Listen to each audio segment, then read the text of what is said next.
When I was contacted by the wellness group some time ago, it was a few months ago, they reached out and said, oh, we'd like you to come and talk about financial wellness. And I thought, oh, yeah, I can totally do this. I'm a doctor, I'm a financial planner, like that sounds perfect. So I kind of signed up wholeheartedly for it. It was like, this is great, like this is blending my two worlds. First of all, I was a forensic pathologist, so wellness was probably not my forte. To me, if you were alive, you were well.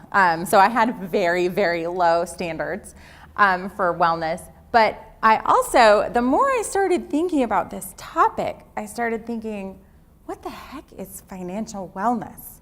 You know, I thought, boy, there are a million folks who get up on TV, or you can sign up for their program or buy their book, and they'll give you a long laundry list of like, here's all the things you should do to be financially successful. And it might be save more, spend less, don't do this, don't do that. But none of that really made a lot of sense to me in thinking about financial wellness. So today we're going to talk a little bit about how I tried to figure out what the heck is financial wellness, because I can't prescribe one thing for everyone.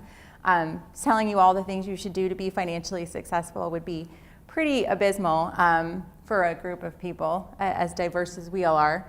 And then what are some of the benefits to financial literacy? So I went most of my life without understanding anything about finances and had to kind of come to grips with what I didn't know and what I did know. We'll talk about my journey. So I had sort of an interesting route from forensic pathologist to financial planner, which is not the standard career trajectory, I recognize. And in doing that, I learned a lot of interesting lessons, particularly about money. And then we'll talk about some basic lessons and some first steps, I think, to financial wellness. And again, I'm not going to really say much today about what credit cards you should use and how to improve your credit score, because that's totally different for everyone. We're going to talk about some really big principles about how to start thinking about being financially healthy. So, all right, I started thinking about what the heck is financial wellness, because I have to say I didn't really spend a lot of time in it in my job. I spend all day advising people. Some folks come in with no money and they're in a financial crisis, and I help them get through that. Some folks come in with millions of dollars they need to invest, and I might help them with that avenue of their lives. But no one ever comes in and says, I'm not financially well. And so asking this question was a really big exercise for me. So I Googled, as any good professional with years of experience would do. I turned to Google and I said, what is financial wellness? Like, I have to give a talk on this, and I'm Googling it. And I came up with a lot of different things, and these are just 3 examples. And some of them felt very like, I could almost hear the spa music playing in the background, or, you know, I felt like, oh, it's this state of amazing financial enlightenment. But they mostly just felt really like, who the heck gets there? Like, how many people can say, yes, I have a strong financial foundation with little to no debt, a wonderful emergency fund, and yada, yada, yada. I just thought, wow, maybe all those people are out there, but I don't see them very often. And so I just started thinking that financial wellness, as I found it on Google, felt really, really daunting. So I had to think about financial wellness the same way I think about physical wellness or wellness in any capacity. So we all come to our money with different backgrounds, right? We have different family histories with money. Some of us have really deep ingrained fears about money, or some of us just were born into money and just have it. We all come from a really different place. So financial wellness would have to mean something different for everyone. Likewise, if we look at physical health, I have to kind of look at it the same way. So the goals that I talked about before, the definitions I came up with for financial wellness felt so lofty and so unattainable. And I thought, whoever gets there? It would be as if I said to you, okay, to be healthy, you have to be thin, you should only eat kale and, very grilled chicken on occasion, never eat chocolate, don't ever touch alcohol, don't smoke, don't sit near someone who smokes, wear enough sunscreen to never get melanoma, but not too much that your vitamin D level's low. Like, who could ever, Who could ever keep up with all of that? In some ways, sometimes money feels that way, like, I'm supposed to have all this money saved, and I'm supposed to have retirement, and I should have emergency funds, and I should have a really great credit score, but never use credit cards. So I think it's the same way. So I had to think about it like I would with health. you might have a chronic condition like diabetes, and so you're not technically well or perfectly healthy, but you might be really trying to understand your disease. You might be learning about blood sugar and eating right and trying to exercise sometimes because you know it's good for your blood sugar. So while you might not be perfectly healthy, I think you could be well and you could be working towards wellness. And I think finances are very similar. So we might have some huge challenges financially, but if you're starting to learn, you're starting to understand your financial concepts and what goes into your finances, and you're making the best decisions you can, to me, that's also financial wellness. So I had to equate it, again, with sort of physical health. And my definition of financial wellness, and this is just, again, sort of I crafted this, but feeling like you understand and are in control of your money. So I think the converse of this is where most of us live most of our lives with money. I don't understand it, and I sure don't control it. Like, money is always running in the background. I'm stressed out about it. I don't really know what's going on. And so financial wellness to me is starting to understand and gain control over your money. It doesn't mean a perfect state. It doesn't mean your credit score is impeccable and you have tons of money, because people with lots of money don't understand or control their money. It just means that you understand it, right? So sometimes it's irrespective of how much money you have. It's just that really understanding. And I think particularly for women, this is a really hard thing to do. We're not often the financial controllers in our lives. So why is this important? Well, as I've kind of gone through this journey and as I meet with lots of clients, I've learned that money is always sort of a background stress for a lot of us. I spent most of my adulthood with this little black cloud of student debt and credit cards kind of hanging over me.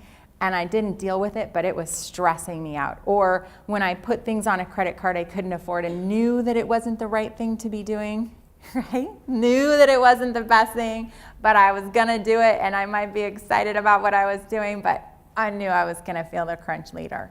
So finances can be extremely stressful. So it causes a lot of stress. You know, financial well-being is part of an overall sense of well-being and happiness. If we have this background stress running in the back of our minds, it's hard for us to be really healthy and happy.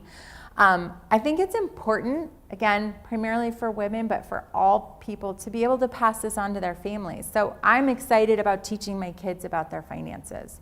And nobody ever really taught me that. I had to sort of learn it on my own. But I think it's great as a mom and as a woman to be able to pass that on to subsequent generations and to other people. So it's information I can share and make that part of the knowledge I've gained. And it helps me make decisions for the right reason. A lot of people in medicine, when I decided to leave medicine, would say, oh, you're so lucky. I would love to change, but I've got student loans, I've got my mortgage, I've got yada, yada, yada.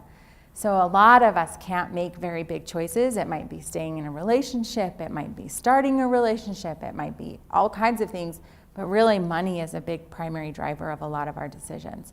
And if that's going to be a primary driver, because I'm not saying it won't always be, but we should really understand it and know how that's working in the background. Plus, it just feels really good to know about money. I just have to say, I've been really psyched as I've learned. So one study I found on a website about financial wellness said that 7 in 10 human resources professionals indicated that personal financial challenges had an impact on employees.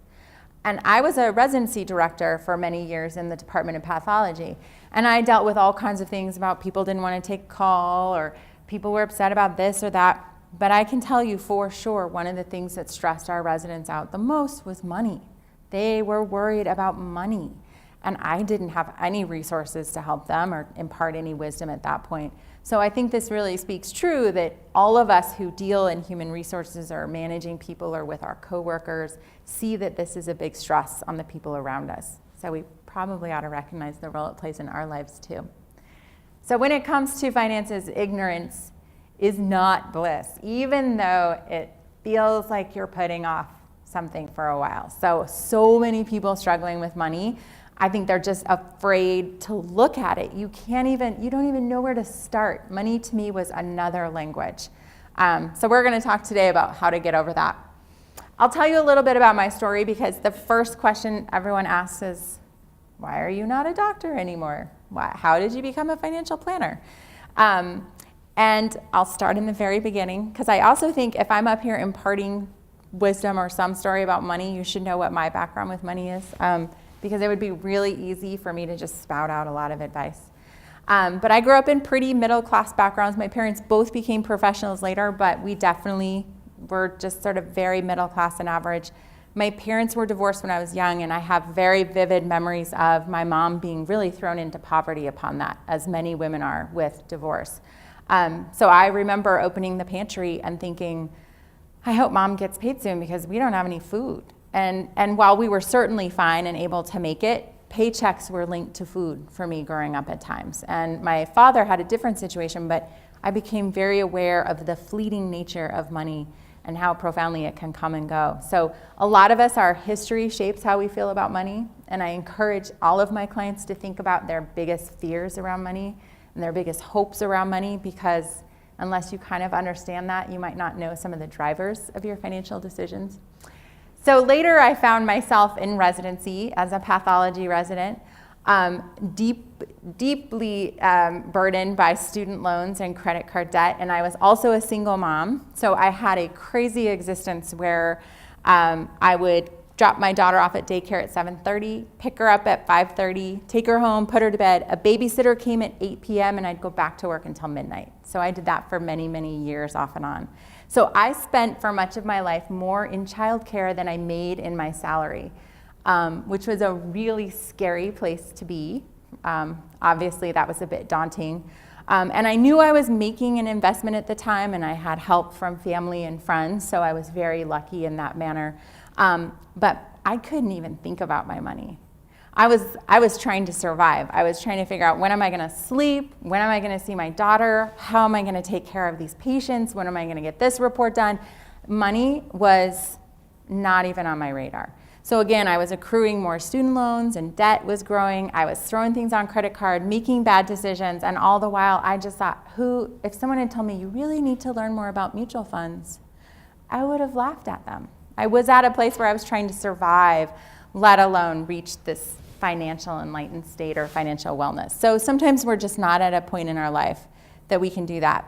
Fast forward a few years, I very happily married another physician, and I sort of had these ideas that I was going to be this lady, right? I was going to be making organic pasta, probably like amazing food that I'd grown in my garden and just bought at Whole Foods, and I'd like be on the phone, I'm sure taking a call about an autopsy because everyone does that during dinner, taking calls and stirring my pasta, and my daughter would be in the back like, yay mom, you're amazing. And so I kind of had this concept, this perception that this is what my life would be.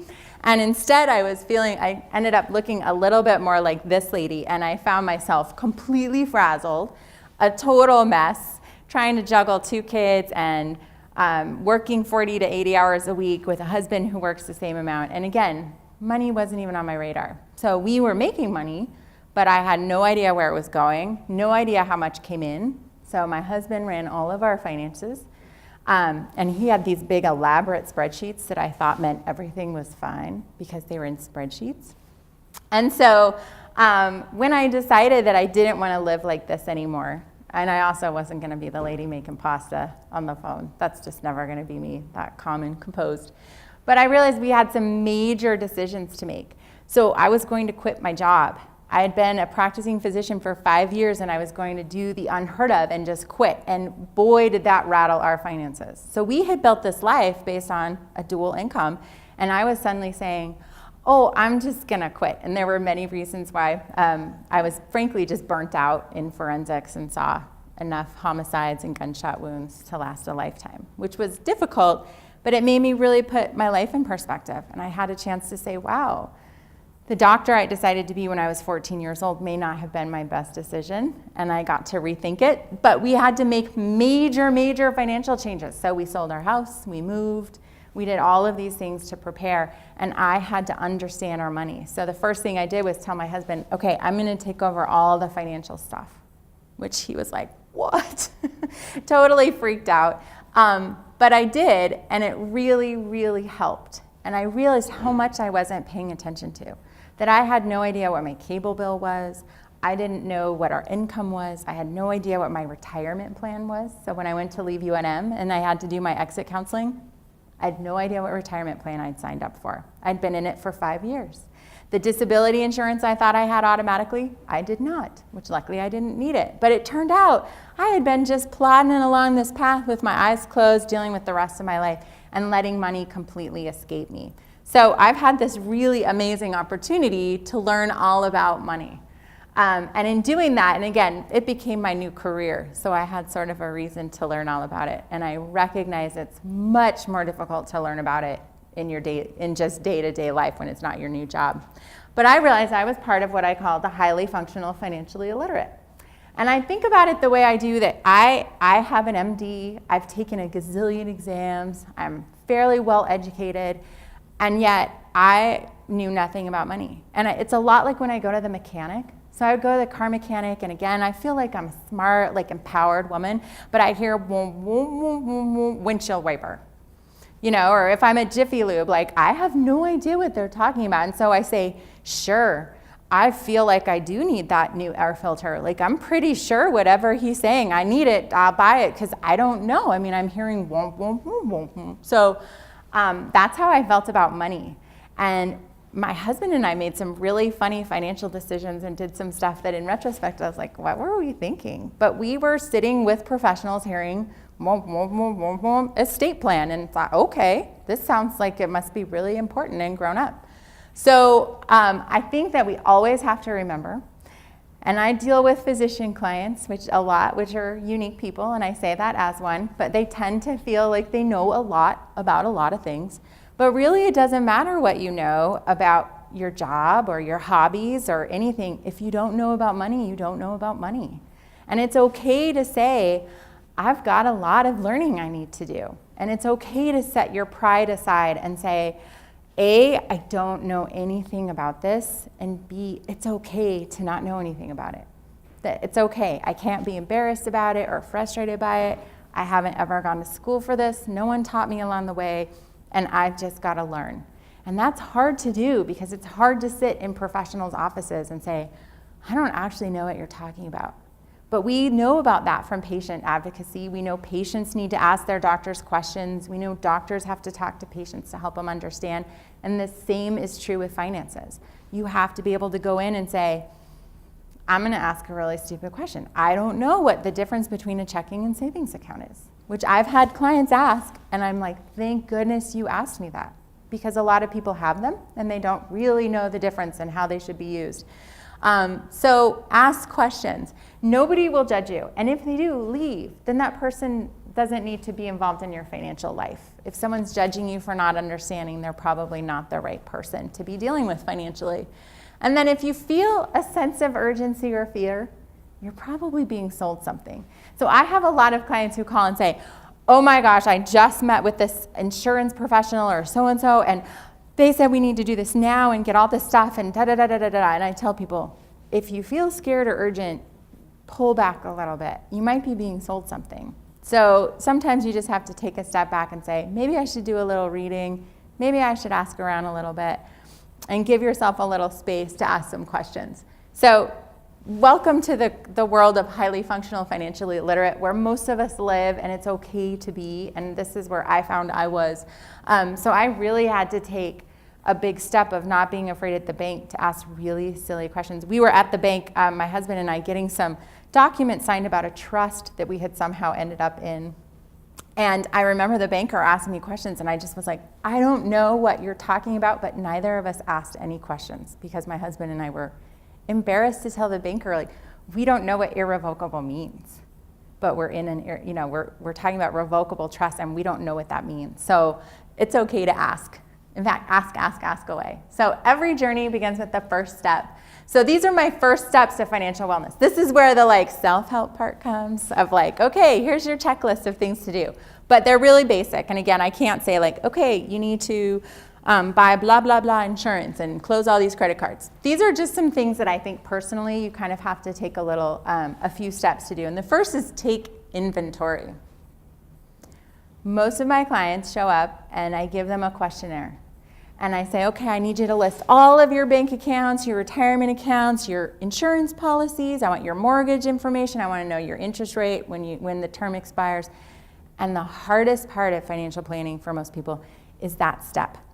It takes a ton of work. I have clients who come in and they're like, oh my gosh, we're exhausted. We were up like really late trying to get all this information together. Like we didn't even know. And so how can you do any planning or take any steps until you take inventory? So I think the first step to financial wellness is figure out what you have. And this is where all the time you're going to have to lean on my favorite tool, Google, and say, what the heck is a 401k plan? Because a lot of us are in them and you might not even know what it is. Or what is a mutual fund? Again, most people in a retirement plan are invested in a mutual fund, but do you know what one is? I didn't. I had no idea what a mutual fund was. So taking inventory is the first big step. So you need to know about your bank accounts, your investments, and by investments often I mean retirement plans, college savings plans for a lot of us, mortgage. So do you have a mortgage, and if so, what's the interest rate on it? How much do you still owe? All of those things, and those are not fun to look at. You might have to pull some documents. Loans and credit cards. People really underestimate the amount of credit card debt. So when I was in medicine, we always had jokes about if you ask someone how much they drink, you should double the number and then take half of what their wife said they drink. So we kind of, there's a middle ground, and I think credit cards are a little bit like that. If I ask clients, like, well, do you have any credit card debt? And usually it's like, oh, no, it's this amount. And then I very often get an email later like, oh, I just looked online and I actually have this amount. So it's not one of those numbers we like to look at. But you should know every day how much credit card debt you have, which will scare the pants off of you at first. But you just have to embrace it. Insurance policies. A lot of people too will say like, I think I have an insurance policy. And that's it. And so I make them like spend hours like tracking down through their benefits people, and I'll say like, show me a pay stub that shows that you pay for life insurance through your company. And a lot of people think they have insurance they don't really have. So taking an inventory is really, really, really important. The time to figure out you don't have disability insurance is not when you're disabled. You really want to figure that out beforehand. And then your credit score. So we hear lots of stuff about your credit score, but I've actually learned to check it regularly. And it's kind of important, and it's kind of fun when it goes up, to watch it go up. It's like very rewarding. So these are the kinds of things that I know take time, and most of us don't have that. So you sort of have to carve out like, okay, 1 hour a week I spend doing this stuff, or I'm gonna pick this Saturday afternoon when it's really crummy weather in the middle of winter, and I'm gonna hunker down and get all this stuff together. And it's hard because no one's going to make you do it.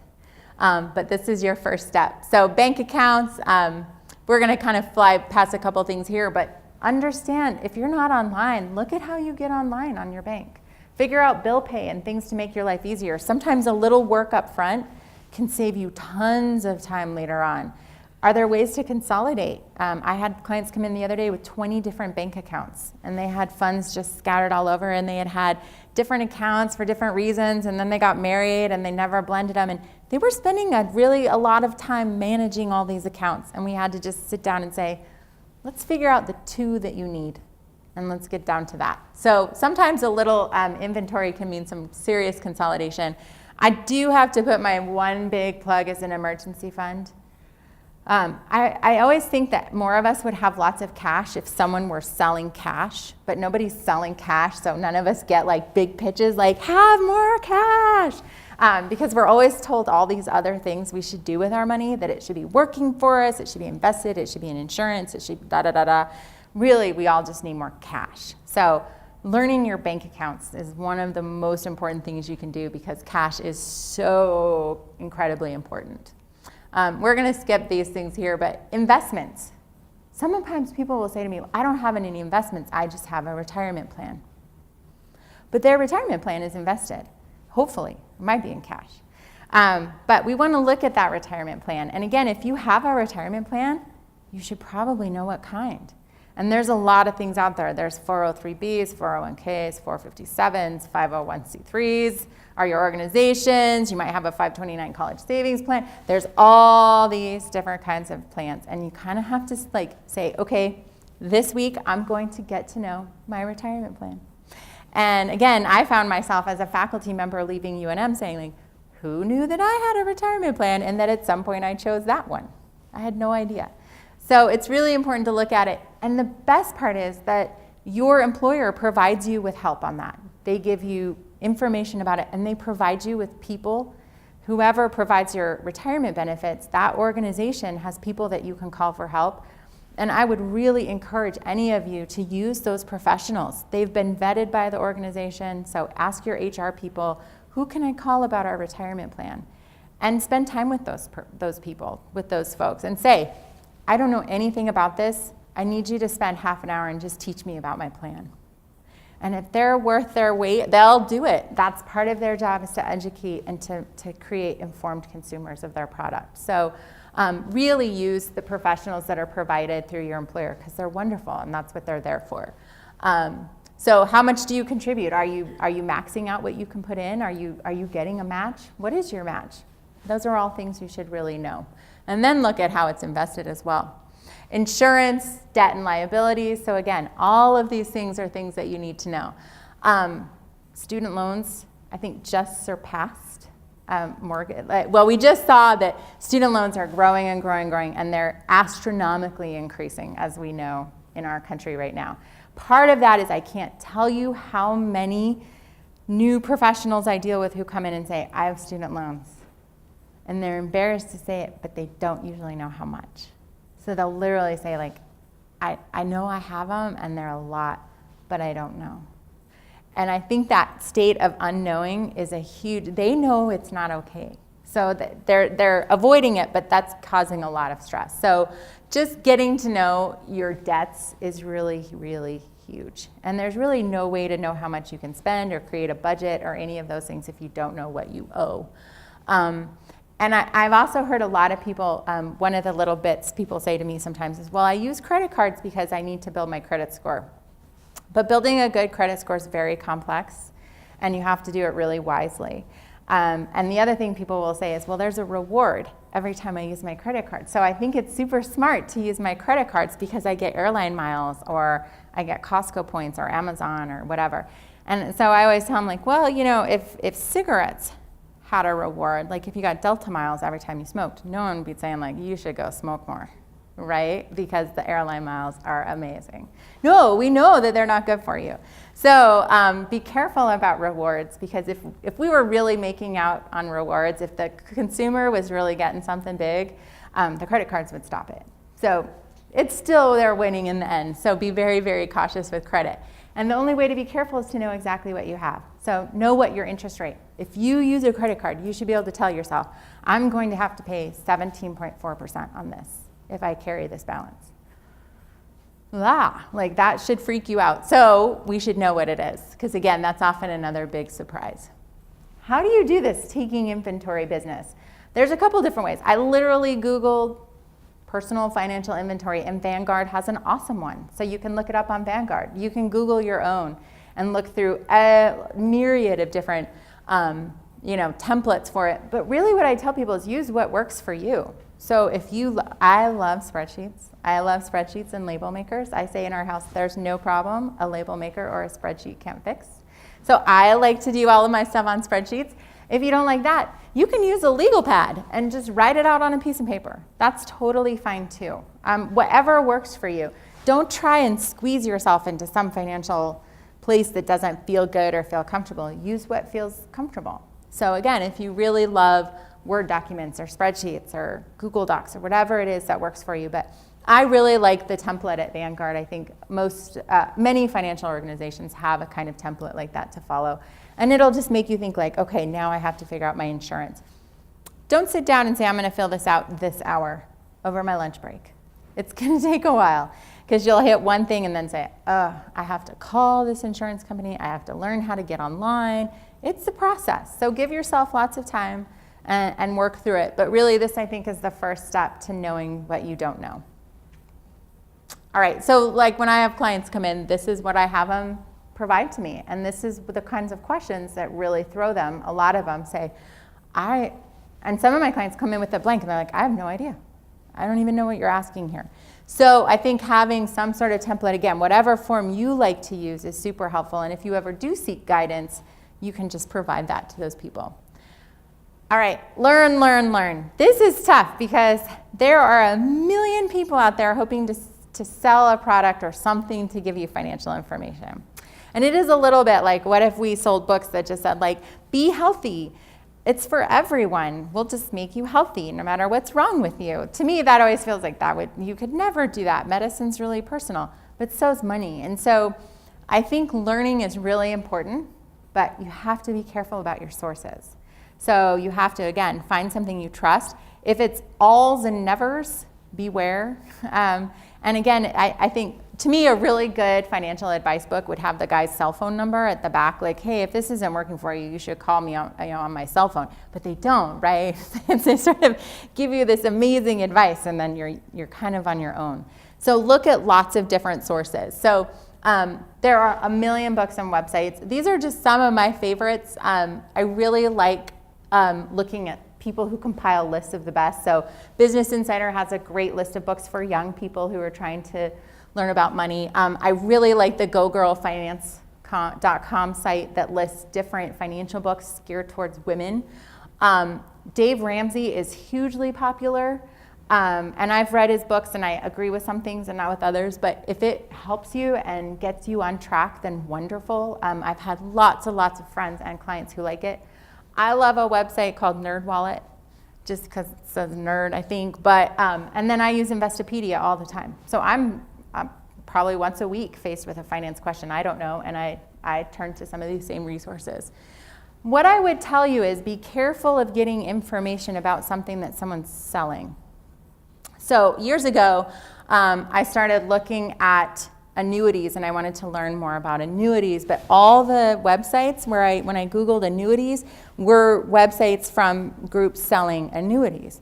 And so when you go to their websites, you're like, I need like 20 of these. These seem amazing. So you have to be really careful about where you learn when you're doing this process. So you start on Google and then really weed through, that's why I like things like NerdWallet and Investopedia. They're not selling anything, so the information you get tends to be a little more straightforward. These are some of the books that I've either had folks tell me are really helpful, or I try and read a lot of these. It's hard now because I'm at a different level, but I try to look through them and just see which ones kind of make sense and click for me. Because I often try and send clients a book or some kind of guide, and these are some of the ones that I found are really helpful. And again, it's very personal, so you have to kind of look through them, spend some time at a bookstore on Amazon and see which one kind of speaks to you if you have time for a book. But again, I like looking at websites that have a different source or aren't selling something. So I think you have to be very careful about that. So this is just an example of, we talk about IRAs all the time, but very few people know what an IRA is. So just Google, what's an IRA? And NerdWallet has an awesome breakdown. Now, sometimes what happened to me early on, I was like, I have to Google like 10 words inside this paragraph to understand what they're talking about, because I don't even know what the words in their explanations mean. But that's okay. It's a slow process. But start, again, Google's fine. Just what is an IRA, and start reading and start learning. So my next favorite thing is when people come in and they say, oh, I put everything, so I have one person who said to me once, like, I put everything in gold because that's what my uncle said I should buy gold. I should just only buy gold. And so this poor guy had really lost a lot of money investing in gold. And it's really easy sometimes to say, like, well, I saw this person who seems to be doing well, and so I took their advice. But it would be really similar to someone saying, like, well, I take this beta blocker for my blood pressure, so I started taking a beta blocker too because my grandma does. Well, that could be catastrophic. Like, what works for your grandmother might not work for you. And again, to kind of equate health and finances, I think financial advice is really personal. So what worked really well for your neighbor and the hot stock tip that your neighbor gives you might not be the best thing for you. So be very, very wary of following the blind off a cliff. That being said, how do you know who to trust? To whom do you go when you have financial questions? And again, when you're first starting out, I think it's a little like, I remember the first time I started working out at a gym, I was there and all these people were like amazingly buff and doing all this stuff, and I was just like, like, I don't really know what I'm doing. And I was very, very self-conscious and intimidated. And that's, I mean, if you walk into a banker's office or a financial planner's office, that's how it can feel. So how do you know who to trust? So I tell people, ask everyone. Ask lots of people. Find people that you trust and respect at work or friends or family, and ask them about what are some of your recommendations? How do you approach money? Where would you look for information about my finances? And start getting information and then start looking through them, just taking them with a little grain of salt. But if everybody's recommending similar things, you'll start thinking like, well, this is a common theme that everyone's looking at. And I really believe in finding some trusted professionals. It's hard. When I left medicine and went into finance, one of my first sort of gut feelings was like, oh, I'm like, some of these folks are just salespeople. And it was really disarming because I'd worked amongst professionals all the time. And not that there aren't some not totally altruistic health professionals, but in general, people are there to help people, and finance is different. People are there to make money generally. And so I think there are amazing professionals out there, and you just have to take the time to find them. So as I said, people who are with your employer are often awesome because they've been vetted by your employer. They are encouraged to do the right thing, and they're kind of interviewed for that. Look for a tax planner, a financial advisor, all of those things. Just go in thinking, I have to be careful because they're also trying to sell me something. So 2 things, it has to be someone you trust. Interview lots of people. It should be someone that you connect with and that you feel like has your best interest, and that can take some time, but it's okay to interview them. They're going to be working for you. And then the other thing is always ask yourself, how is this person getting paid? So if I'm going to go into an insurance professional's office and say, okay, I need to go get car insurance and maybe some basic life insurance, a really good question to ask yourself before you walk in is, how is this person paid? Are they paid on, my not ever needing the insurance? No. They're paid by how many policies they sign you up for. And that doesn't mean they're giving you bad advice, but you should be aware of the fact that when they're trying to sell you more, they're making money off of that, and just keep it in the back of your mind. And again, it doesn't mean they can't give wonderful and great advice, but you should always be cognizant of like, how does this person get paid? Most investment people are paid by assets under management. So they're motivated to get you to give them more money. They make money off of the money you give them. So just know when you walk into a financial professional's office. So I get paid by the hour. So I tell my clients, I get paid by the hour. So my bias, right, would be to take like 1,000,000 years to do your financial plan. So I try not to do that. But I think it's really good to talk about that with my clients and tell them this is my conflict. I get paid by the hour. And tell them how I get past that. I'm going to be really diligent about documenting my time and being cautious about how I use my time. And people, I think, respect that. So it's okay. And it's okay to ask someone, how much do you get paid and how do you get paid?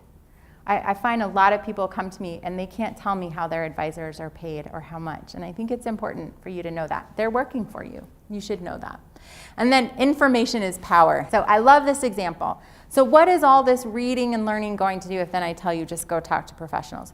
But information is power, right? So if you realize you need some life insurance and you walk into an insurance broker's office and say, I think I need insurance. How much insurance do you think I need? Oh boy, you just like made their day, and oh, you're amazing because they are going to tell you exactly how much insurance you need and how they can sell it to you. And again, it's not that they're not giving you good, strong advice, but you've relinquished all the control, right? You've given them the power to say, I want you to tell me what I need, versus you do your research and online and you figure out, okay, I need life insurance, and you figure out I need term, and I only need $100,000 of coverage. So and that's going to take some time. I'm not saying we can all do that right away. But if you walk into an insurance broker's office and say, I want to know what you can give me the best price for a 20-year term policy for $100,000. Holy smokes, are you in charge of that meeting? You just owned that meeting, like completely took over it. Where they can throw all kinds of other stuff at you, right, about umbrella policies and more life insurance. And My insurance guy used to say, like, I don't just cover your life, I cover your dreams. And I was always like, oh, that sounds amazing, but really expensive. So you're going to go in and just say, I know exactly what I need and I want you to help me get there. And they will respect that. I think they respect that. I know I do as a professional. And I think it gives you all the power and all the control. And you're not going to walk out of there thinking, I just bought a huge whole life policy that I'm paying $1,500 a month for. I bought what I needed, and I feel like I got a good deal. So information is power, and power is really understanding what's going on. So I'm not saying you'll get there tomorrow, but if you can take some of these steps to spend the time to learn. And again, I get busy and overwhelmed and frustrated, but if you can take time slowly to get there, I think we can.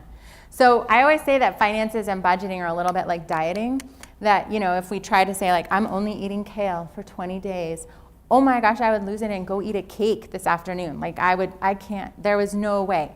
And so if you try to put yourself on such a strict diet, you go crazy, you'll go binge spend too. It's the same theory. So say, I'm going to say in the next year, I'm going to learn more about my finances.